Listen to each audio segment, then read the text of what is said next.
Hello and welcome to Weekend File on the NTA. The outgone year, no doubt, witnessed some daunting challenges in some critical areas of Nigeria's national economy and social development.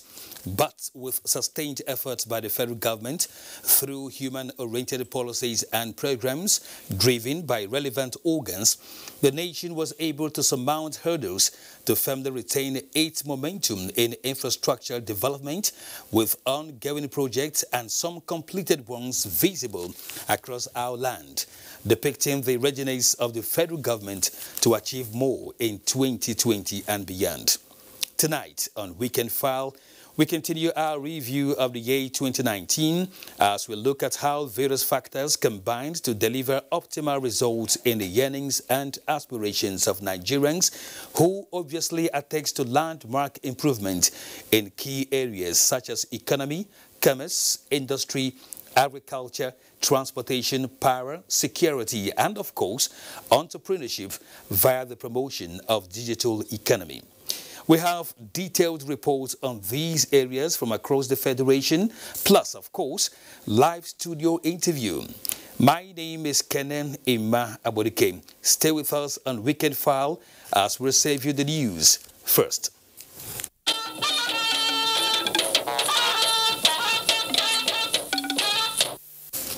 The Kogi State government has assured perpetrators of the dastardly attack on Tawari community in the Kogi local government area of the state will be fished out and prosecuted.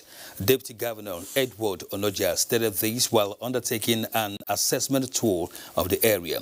Solomon Ayedeyin reports. The Deputy Governor described the incident as barbaric, insisting that its perpetrators will be found and dealt with according to the law of the land. He appealed to well-meaning Nigerians to team up with the state government to rebuild the community. The Deputy Governor also charged the people of the community to remain resolute in salvaging their land, assuring that security operatives have been drafted to ensure peace and security in the area. The government also values lives and property, and actions will be taken. We are here already. We have looked at the situations. Beyond even bringing security, we must rebuild these structures immediately so that life can continue. Because the essence of the traducers is to scare you away from land.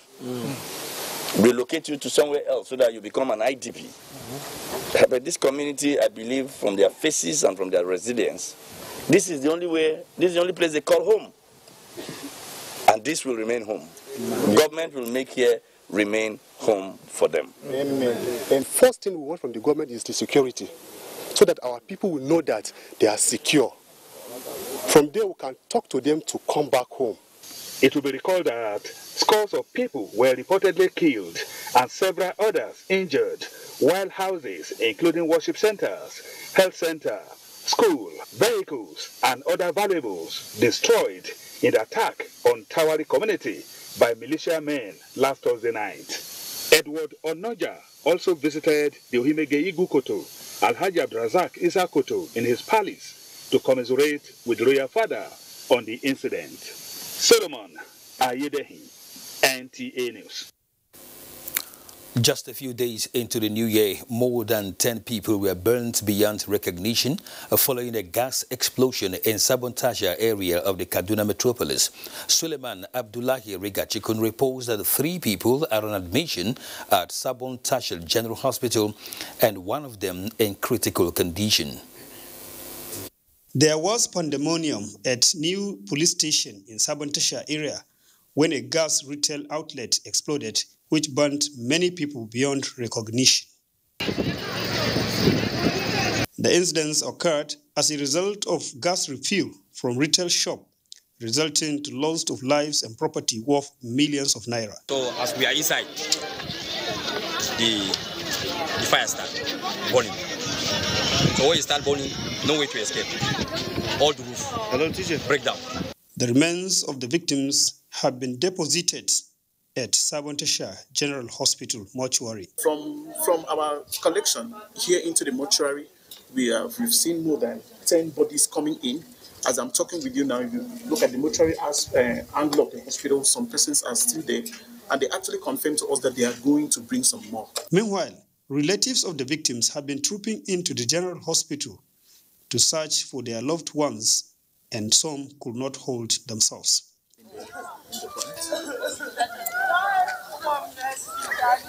For now, the people of Sabantasha are still in shock over the incidents. In Kaduna, I am Suleiman Abdullahi Rigachkum, NTA News. Now to infrastructure, where the Ajaokuta-Itobe Bridge in Kogi State is stable and free for all road users. The Federal Controller of Works, Kogi State, Kajabwala Jimo, stated this while on an on-the-spot assessment of the bridge. Jacob Sani has details. Ajaokuta-Itobe Bridge provides link from the north to the south-south and from south-east, also part of the north-central zone. The recent concern by road users and the public on the state of the bridge prompted the deployment of engineers from the Federal Minister of Works, led by the Federal Controller of Works, Kogi State, Kajagbola Jimo. The on-the-spot assessment by the delegation revealed that electronic rubber-based plates covering the expansion joint has been vandalized, leaving the wide gaps in the joints. Federal Controller of Works, Kogi State, said contract for maintenance work on the bridge has been approved and will commence shortly. The Ajaokuta-Itobe Bridge, he said, is passable and urged motorists to ignore false reports being peddled on social media. So we are assuring Nigerians that the challenges we have are routine maintenance, which are expansion joints, but the main structure of the bridge are still stable. So Nigeria can pass. We are assuring Nigerians that the bridge is stable. From Ajaokuta, Kogi State, Jacob Sani, NT News. Now, 2 persons lost their lives when an articulated truck laden with granite collided with a sport utility vehicle on the Otedola Bridge in Lagos. Confirming the accident, Director General of the Lagos State Emergency Management Agency, Dr. Oluwafemi Oke Osanyutolu, said one of the survivors of the crash who was evacuated to the hospital remains in a critical condition, while 2 others that sustained minor injuries were treated and discharged by the emergency medical team at the scene of the incident. The execution of federal government intervention projects across the country has demonstrated the sincerity of purpose of the APC-led administration towards entrenching justice, equity and fair play for the good of all. This came to the fore at the handover of one of the 11 federal government's ecological intervention projects for the 3rd quarter 2018 at the Alex Ekweme Federal Teaching Hospital, Abakaliki, Ebonyi State. Kingsley Okoro reports. The ecological intervention projects of the federal government is expected to address the age-long problem of gully erosion and flooding in parts of the country. One of such projects at the Alex Ekweme Federal Teaching Hospital at Abakaliki is a testimony to the present administration's resolve that no parts of the country will suffer neglect owing to its geographical location or political consideration. Minister of Science and Technology believes that the living standard of the hospital community would be enhanced and reduce dangers of lives and property associated with erosion. Doing this for our people, we have seen the tremendous benefits which this project has already brought to this great hospital, which we will be very happy to have as a center of excellence. We are showing that, yes, the federal government, under the able leadership of Mr. President Muhammadu Buhari, has Ebonyi State at heart and will do all that it takes to help solve problems for the common good, both for the state and the Federation. Expressing joy that the premises of the health facility, which was impassable, now wears a new look with the necessary waterways, the Chief Medical Director and the management thank the federal government for the timely intervention. I don't know how to thank the President for this. I think he loves Ebonyi so much. Probably he saw Ebonyi on that list and he decided to take that. The project has actually raised the status of this hospital to confirm with the teaching hospital which we are.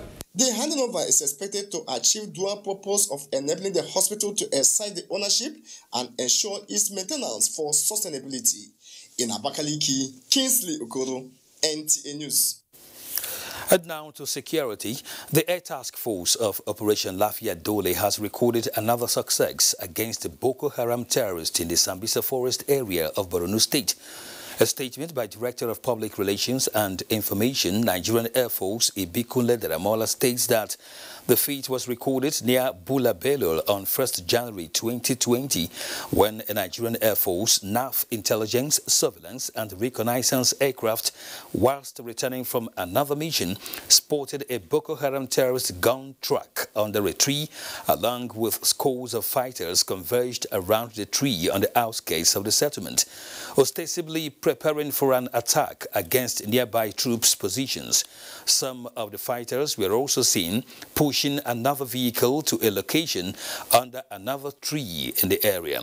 Accordingly, the ATF scrambled its attack aircraft to engage the location, neutralizing some of the terrorists. Follow-on attacks were also carried out to take out some locations within Bula Bello, where the BHTAs were tracked to. The jets took turns attacking the target area, killing more of the BHTAs and destroying some of the structures. The NAF, operating in concert with surface forces, will sustain its efforts to completely destroy all remnants of the terrorists in the northeast. Now to other matters. Umar Kabir from Kaduna State and Yatu Sani Abdul Kadiri from Kano State have emerged winners of the 34th National Quran Recitation Competition held in Lagos. Abolore Obara reports that the winners were presented with brand new Nissan Almera cars, among other cash prizes.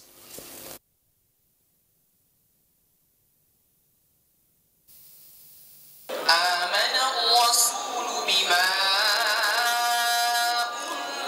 أنزل إليه من ربه والمؤمنون. 185 males and 174 females selected from the 36 states of the Federation, including the Federal Capital Territory, keenly contested in the Quran recitation competition.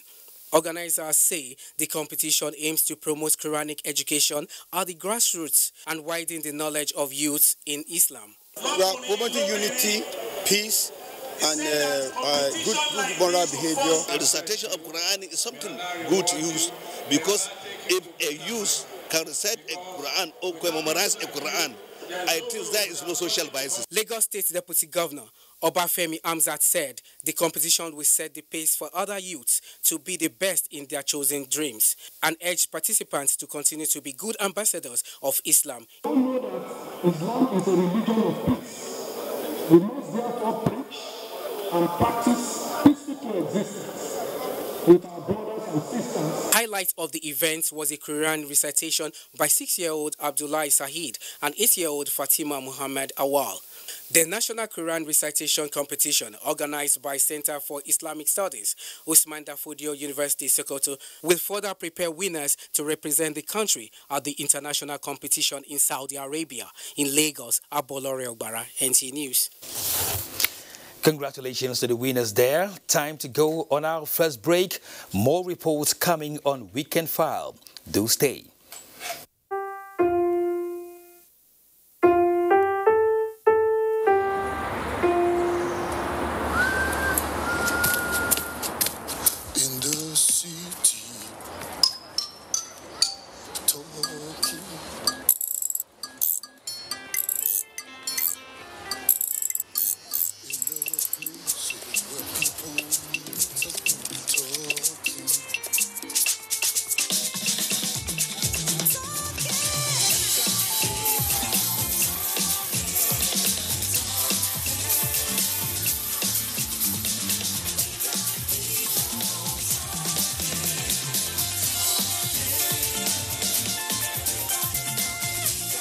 The beat and keep talking this festive season, Nigeria.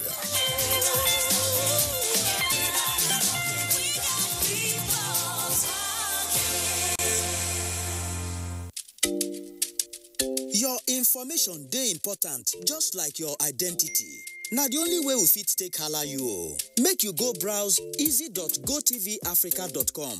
Sign in with your IUC number and mobile number and scroll down to personal details and address. Then check well to see say everything bam.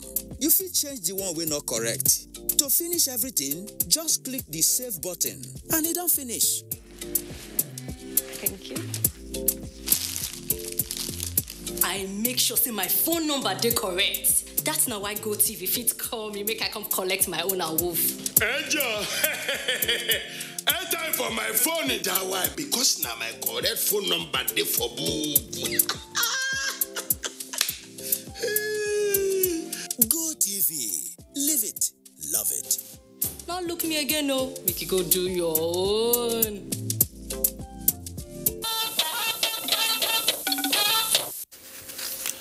Welcome back to Weekend File. The topmost priority accorded to security by the President Buhari's administration to northeastern Nigeria from the onset of inception has not only given confidence to the people of the region but also rekindled their hopes following years of hopelessness as a result of Boko Haram insurgency. This step paved way for contributions by other stakeholders, thereby changing the fortune of the region. Naomi Awaku examines the situation.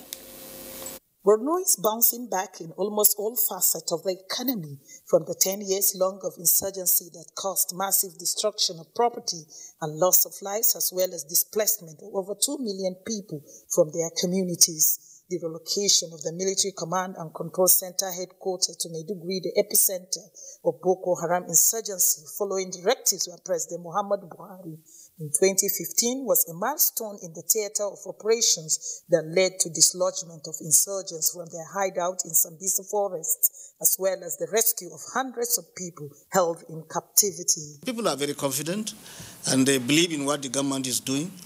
Our soldiers are doing their best.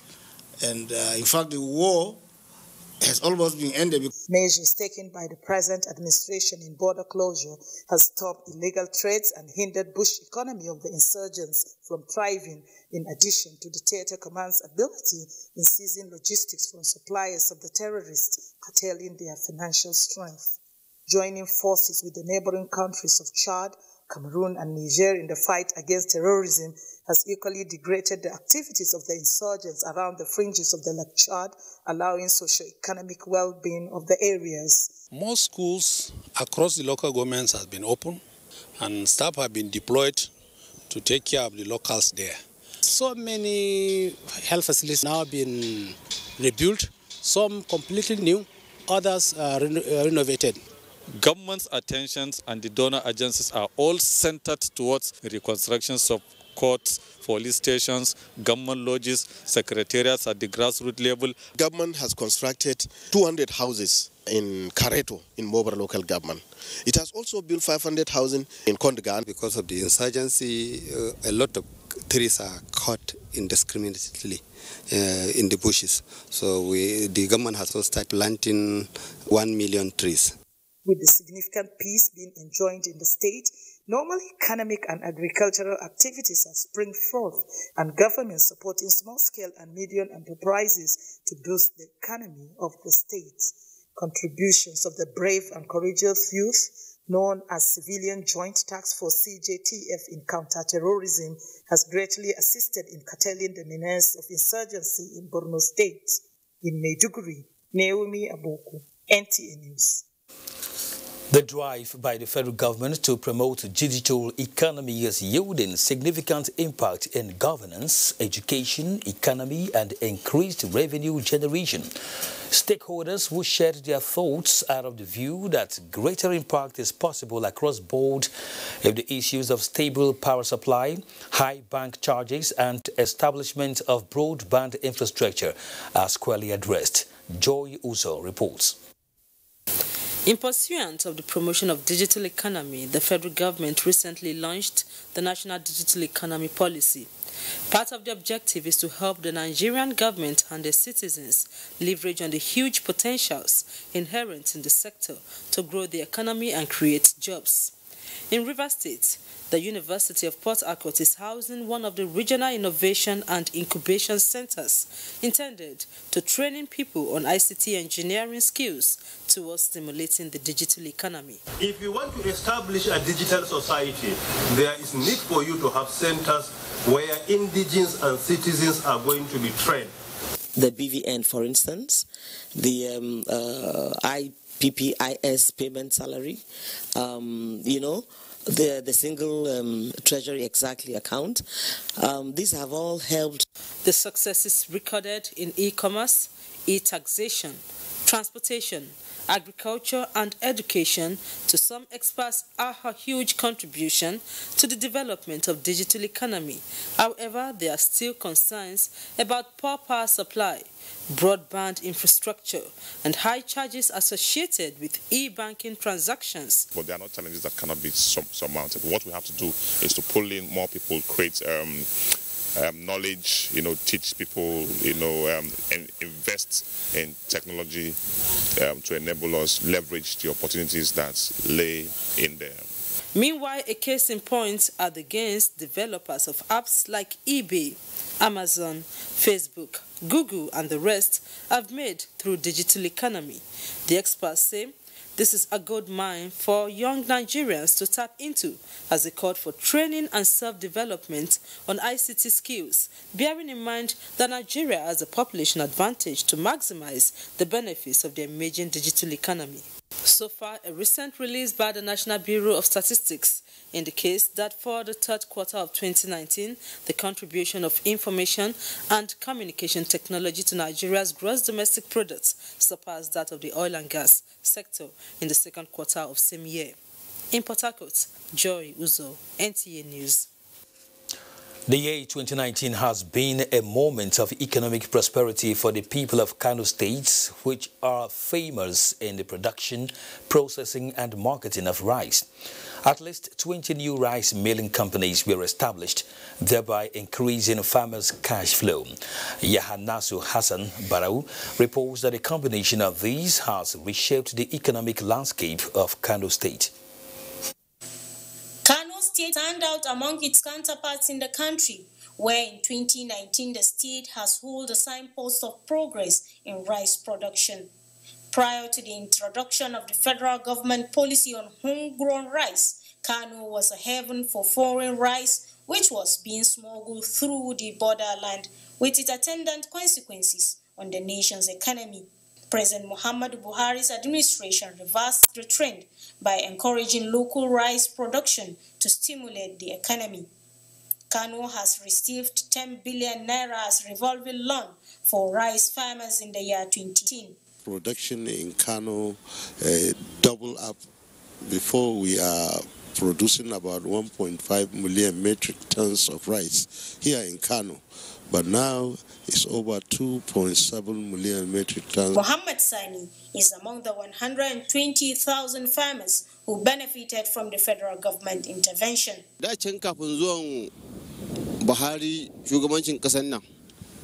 Before the closure of Nigeria border, we sell our paddy at 5,000 naira, but now we sell it at 10,000 naira and above. For this border closure, we are only utilizing 40% of our production, and we had stock of more than 15,000 bags on ground. And at that time, no one will actually find rice milling very, very interesting. Before now, this factory produces based on partial capacity. But the closure of Nigerian border, this factory now produces on full capacity, as it produces 200 tons per day, equivalent to 265,000 metric tons every year. What then is the impact of the proliferation of rice milling industries in the state? The value chain of rice, it has been affected, so the growth has been stimulated in that angle. Economic activities have increased, and so all the resultant positive effects from that increase are being generated in the economy. Generally, the economy has been stimulated with this local rice production or Nigerian rice production. The farmers, in fact, the number of rice mills we are seeing, various categories, small scale, medium scale, and large scale rice rice mills are even putting pressures on the rice farmers themselves. The demand is so high from the rice millers. What remains is the collaborative efforts between all stakeholders to make Nigeria among the leading rice exporter in the world. In Kano, Yahana Sahasambaro. Lagos is Nigeria's smallest state by land area and has continued to top the list of states economically, not just in Nigeria, but Africa. Achieving and maintaining this feat is attributed to several factors such as internally generated revenue drive, infrastructure renewal, and security. Over now to Dr. Noguyemi for more. Lagos has remained Nigeria's economic capital despite challenging odds that confront businesses on a daily basis. Some say the secret is in the will of residents to create opportunities across board. What you have had over time, because of the energy and the talent and the industry of the people who live in Lagos, it's been able to put Lagos ahead a lot of cities, especially in Africa or some other parts of the world. This has promoted industrial and commercial activities to which the state accounts for about 40% in the nation. We still have a lot of untapped potentials in Lagos. Tourism, hospitality business, entertainment, art and culture. But if mobility is a challenge, it will be a challenge to service industry. Getting a special status for the state was also attributed as a factor for continuous growth. But that's why every time I always say that we always appeal to give us special status in Lagos. The state's proximity to the sea makes the Lagos ports, which is the largest and busiest, a beehive. This has, however, posed the challenge of gridlock and delayed port operations. We will even get more than that, if not because of the accessibility to the port. The access to the port is very bad. But I'm very happy to see that Wood partakes in increasing the agri-products. The closure of the land border means bill of lading have been diverted, to the seaports. So we're expecting a lot, about 50% increase in what we normally have.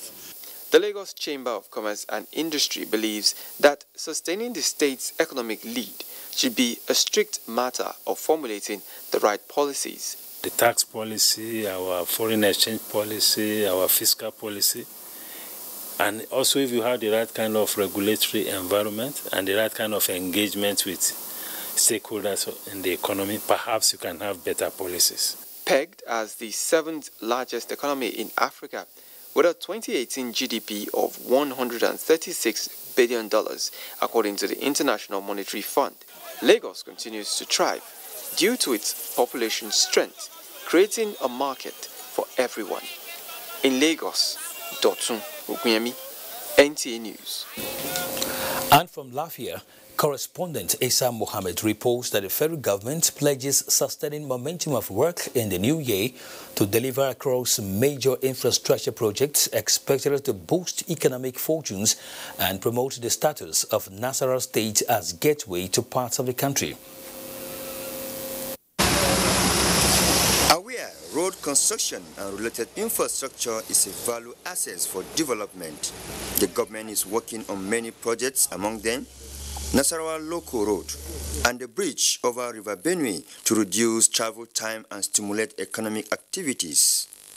Another project reposing the people's confidence in government towards fulfilling its promises is the dualization of Kefi Akwanga Lafia Makodi Road, well advanced towards meeting completion deadline.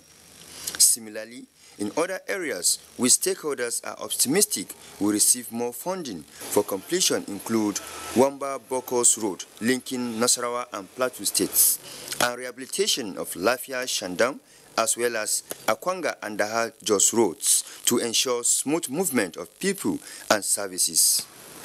Lafia, the Nasarawa state capital, has a new 330 kV electricity substation expected to boost economic activities and well-being of the people in the states and its neighbors. Inauguration of the project is this year. The 230 kVA power station that was sited in Lafia is one of its kind in this region. By the time that we have a stable power supply in our community, I assure you, micro, small and medium enterprises will pick up.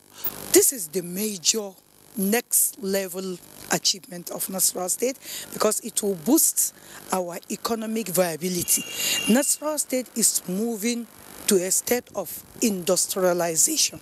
While visiting foreign rural waterfalls, Governor Abdullahi Sule appreciates the partnership with the federal government to utilize its potential for irrigation and provision of potable water to the people. From Lafia, Isa Muhammad, NTA News. Agricultural activity is seasonal. It is usually based on a 12-month calendar period from January to December. However, agricultural economists are of the views that government policies and programs on food production and supply can impact positively or negatively on the benefits derivable from the sector. Musa Baba Aliyu now takes a look at the sector in 2019 and forecasts for 2020. A typical farmer recognizes what he described as three most important periods in a year cycle, which are rainy season, harvest belt, and the dry season. Sani Musa, farmer in Abuja, says the seasons usually determine if a year is good or otherwise. Going by this, 2019 can be described as a good year for farmers, considering the report of the Agricultural Research Institute, Ahmadu Bello University Zaria, on this year's crop season. The report indicated that food production increased by more than 80%.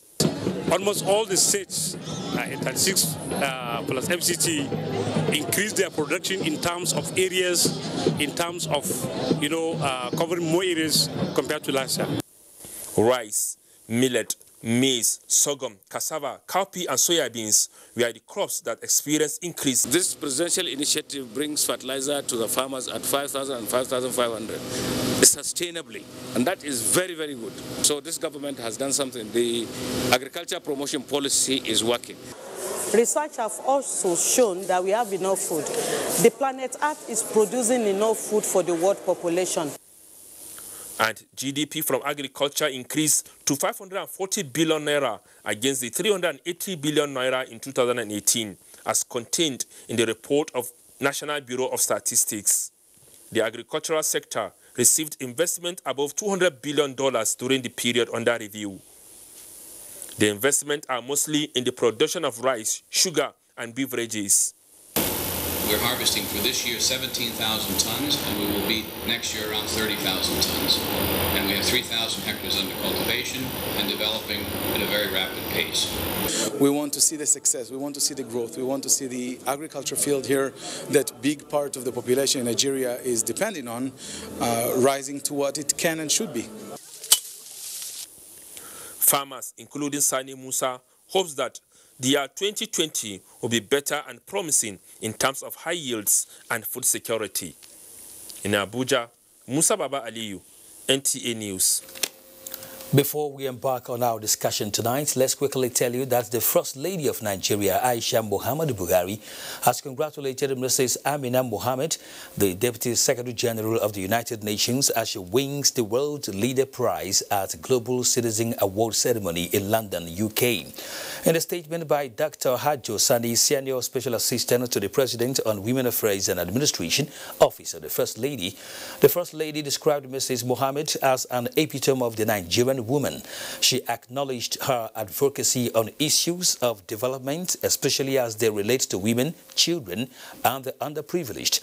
While extending her best wishes, the First Lady implores Mrs. Mohammed to do more in the area of protection of women and children against all forms of abuse and violence. Our guest for our conversation tonight is already on standby. You will meet him in a short while after this timeout. Don't go away. They swore an oath to serve our fatherland and defend the people.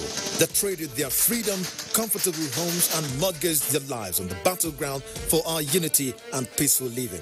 These are the great fearless, loyal and committed Nigerian armed forces who risked their lives courageously to safeguard our borders. But in the line of duty, many never returned.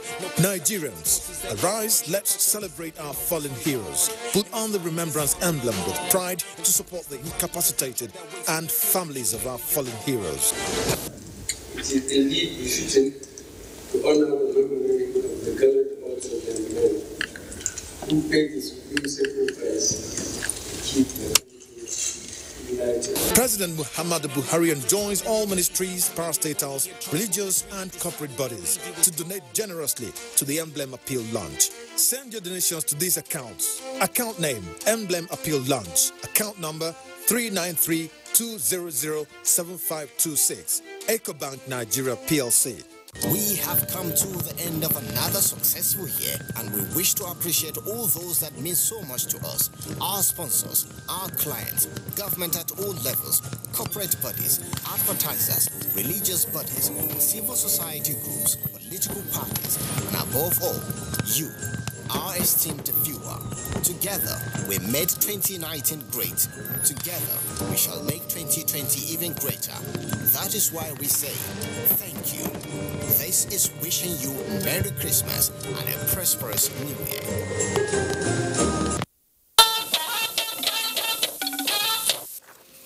Welcome back and thanks for staying with us. Joining us tonight is the Special Assistant to the President on Niger Delta Affairs, Senator Eta Enang. You are welcome to the first edition of Weekend File for the year 2020. Thank you very much. I'd like us to begin our discussion tonight with your own constituency, the Niger Delta. What are the major changes that have taken place in the year under review? Thank you very much, but please permit me to join Her Excellency the First Lady and all Nigerians to congratulate Her Excellency Amina Mohammed, the Deputy Secretary General of the United Nations, and of course, let's show the quality of person that His Excellency President Muhammadu Buhari brings up to work for the Federal Republic of Nigeria. Don't forget she was a Minister of Environment before. At the behest of Nigeria and support of the President, she was elected and taken as the Deputy Secretary General. So we congratulate her. Now, again, Happy New Year to all Nigerians. Happy New Year to you. Yeah. A lot of things happened in the Niger Delta, and a great part of it was the restructuring or the touching of the Niger Delta Development Commission and the ordering of the forensic audit. And again, the other matter was the directive of Mr. President that there must be hands on deck on the east-west road, particularly the section from Tawari to Bayelsa through to Port Harcourt through to Ikorabasi, Eket, and again to take the stretch from Aaron to cross to Calabar. And again, the other one was the effort that were made at the extending the railway to the eastern part. It has not been done, but a lot of work has been done preliminary. So a lot happened last year in the Niger Delta. And we're still expecting more there. Yes. And of course, there was a lot of effort in making sure that we get sustained in domestic refining capacity. Okay, we recall that while campaigning for votes, President Buhari promised Nigerians a robust economy where manufacturing sector will be revived more than what used to be the case. Now, to what extent has the government commitment in that direction helped? I think the manufacturing is not just in terms of the heavy equipment, but even the processing of food, making sure that we are self-sustaining domestically and making sure that the collapsed industries, most of which the technology is out of date, are replaced with smaller, modular, modern manufacturing processes. And of course, most of the industries and the manufacturing sector that had collapsed were sought to be privatized. The privatization did not work, and actions were taken to either take it back or do something different. Such a good one you mentioned about alien industries, coming back to life. Now, going by the report we saw from Kano, quite a number of rice mills and other agro-allied factories have, in the year under review, sprang up across the state. How has government policies, like the border closure, assisted to achieve that target? I think it has been the best policy that this administration, one of the best that this administration had undertaken, because an economy that runs on import is not an economy that is sustainable. An economy that runs on trade without manufacturing, without local production, is not an economy that is sustainable. What Mr. President has done in closing the border is simply saying, look, China, India and other countries closed their border for a long time, and when they had gotten self-sufficient, they opened and the world was amazed at what their capacity were. And Nigeria was running an economy where we only relied on what came from abroad. We only relied on the money we make from import from the Nigerian Port Authority and the use of our port in importing. But what Mr. President did in closing the borders has had effect in the rice production sector, because we no more import rice. And when you don't import rice and this food, not just rice, other food items, you encourage local production. The local production now grew, and then those who used to bring this rice for us now saw that they no more can bring to us. They now decide, most of them, to relocate to Nigeria, to join Nigerian farmers to farm the rice. If you go to Niger State, you find a lot of Indians growing rice in Niger State. If you go to Kano State, you find a lot of foreigners in the refining, in the processing of rice and in the farming of rice. Even areas that were not hitherto not interested in farming have now joined the farming. And of course, this closure of border has even caused most of the industry that used to process with big factories, they now bring small movable equipment to just the one that is just the size of a room, the size of a drum. Put the raw product this way, it comes out with processed rice this way. And so it is best for Nigeria. Now, a lot of people who have been put out of job by way of distribution have now joined the job of planting the rice. Banks, the central bank has done very well by extending funding to the rice production value chain through the rice refund and the other, and NISAL and other of its vending agencies. Again, the closure of the border has not just affected the rice value chain or the food value chain. It has also affected the economy generally, the revenue for the country, because the vessels that used to go and offload in other countries, in Benin Republic and other coastal countries in West Africa, now come directly to Nigeria, and it has affected the revenue positively that comes through the Nigerian Port Authority, NIMASA. Those ports are busy, and of course it's creating challenge and of course it has also got an effect in making all the ports, most of the ports in Nigeria, active.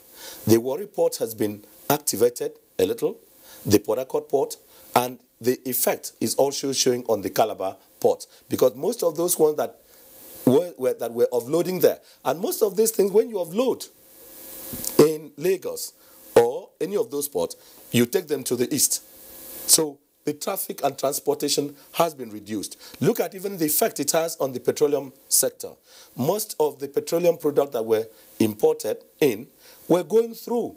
So it's not just the effect of preventing things from coming in, it has also prevented our product, which we subsidize, from going to other countries in West Africa. And so it is a very good policy by the government, and we should sustain it. We should not be in a hurry, because it has made Nigerians come back. I'm from Akwa Ibom State. I have during this Christmas, I've seen a lot of people, although we don't plant rice in Akwa Ibom in our state, you know, not a sufficient quantity of, not only in Biabed and one other places, although we have a lot of farm lands.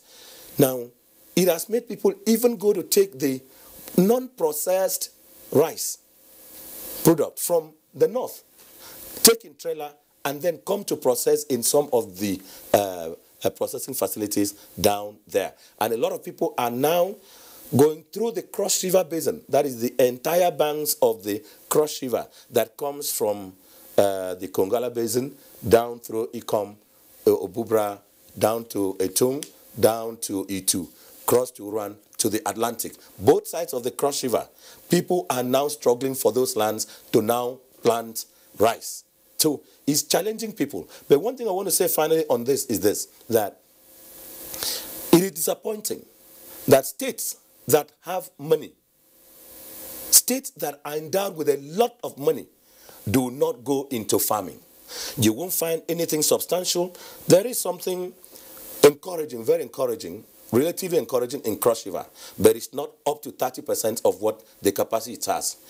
There is nothing encouraging in Cross River, in Akwa Ibom. There is nothing encouraging in River State. There is nothing encouraging in Bayelsa State. In terms of farming, in terms of farming, rice, and use of the land. And it is not correct for anybody to say that, look, our land is infested by oil. It cannot sustain. It's a lie. It sustains all these crops. If it doesn't sustain, any part doesn't sustain rice, it sustains others. So states that have so much money, like in the South, are not going into this farming. They are not taking advantage of it. So when you even take the capacity of what the central bank has done in terms of loans and other facilities, you see that states in the South are not benefiting. Not because they are denied, but because they are complacent because of oil money. So only Lagos State, they don't have a lot of land. But see what they have. When I saw they need to key into that area. They need to key into that area because there is potential in that. If you go to Mbiaberikbe, go through the entire area of that. You go to Itu. You go to all.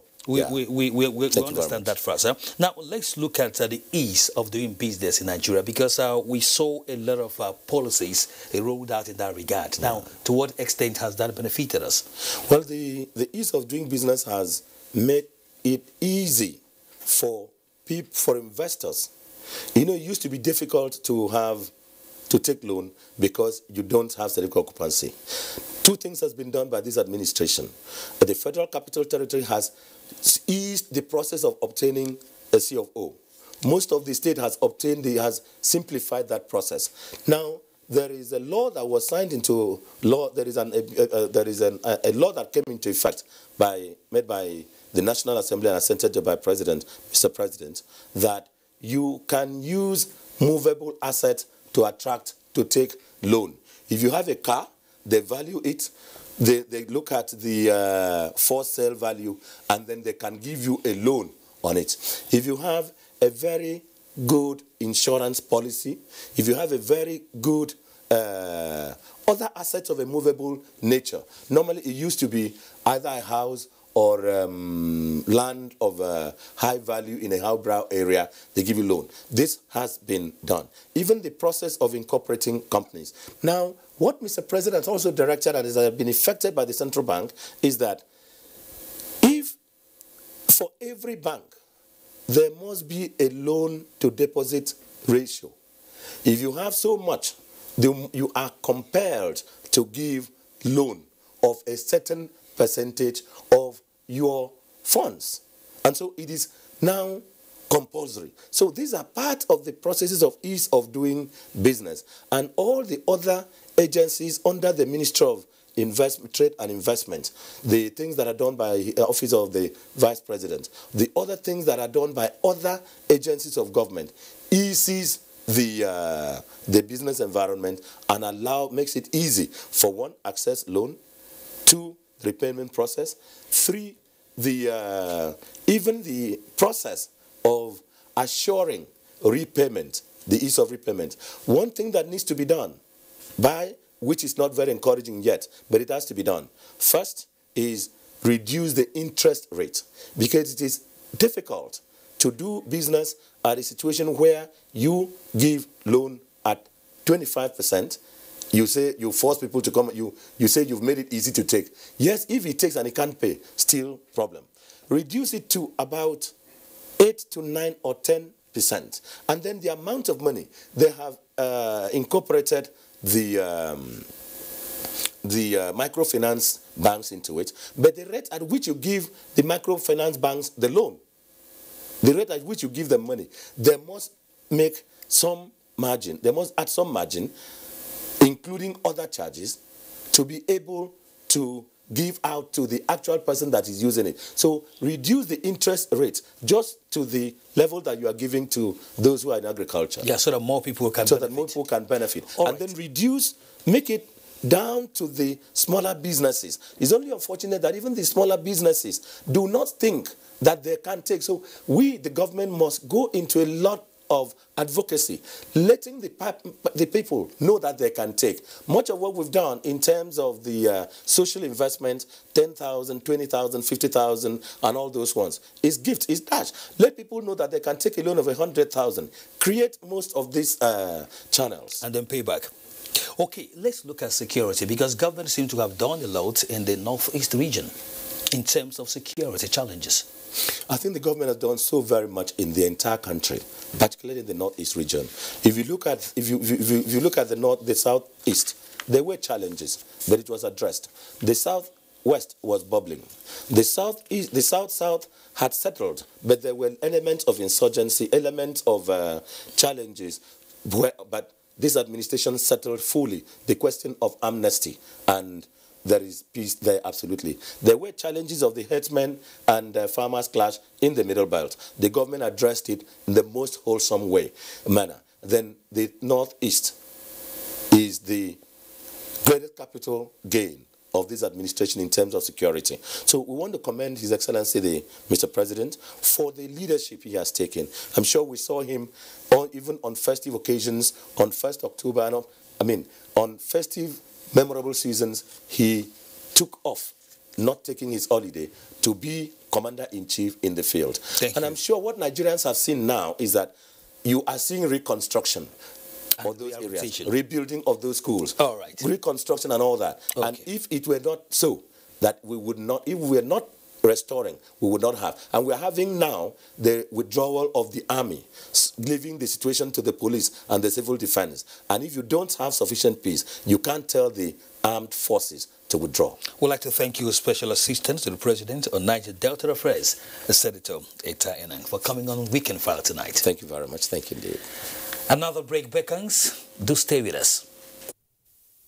Checking out of this country without proper planning means one thing. Unimaginable begin. You know, I've been in the diaspora, but legitimately doing great things at home and abroad. As I've been saying, without the proper footing abroad, the risk is not worth it. Listen, Alinko, it's better to be home than be trapped abroad, or even end up in prison.